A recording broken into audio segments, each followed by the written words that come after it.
তিন পুরুষ ধরে জিলাপি বানিয়ে সংসার চালান প্রণীত সরকার। জিলাপির প্যাঁচটা তার ভালোই জানা, কিন্তু চিনি, আটা আর ময়দার দামের যে প্যাঁচে পড়েছেন তা খোলা বেশ কঠিন হয়ে পড়েছে তার। স্টাফের বেতন দিয়ে প্রতিদিন ১,৫০০ টাকা লস। প্রত্যেকটা দ্রব্যমূল্যে মালের দাম বেশি। একই চিত্র মিষ্টির দোকানেও। একদিকে বাড়ছে চিনি ময়দার দাম, অন্যদিকে কমছে ক্রেতা। ফলে খরচ সামলে ব্যবসা চালানোই কঠিন হয়ে পড়েছে। বর্তমান ব্যবসা অবস্থা ভয়াবহ।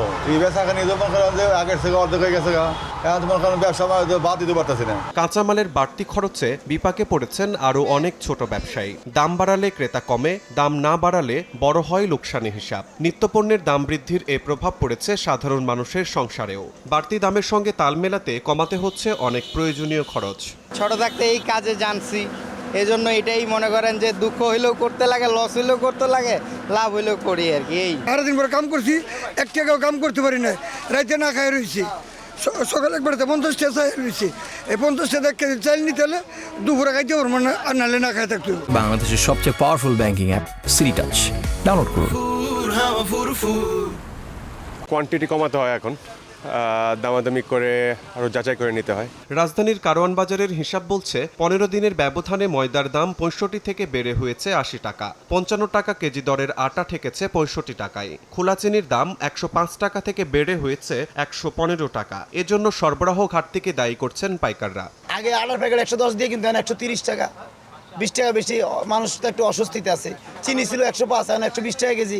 আমাদেরকে যেটা বলে গমের স্বল্পতার কারণে ময়দার দাম বাড়তেছে, আটার দাম বাড়তেছে। 5টা রিফাইনারির মধ্যে শুধু একটা রিফাইনারি মাল দিচ্ছে এখন। ডেলিভারি তো পুরো চালু নাই, কথা বলছে কৃত্রিম সংকট চলতেছে।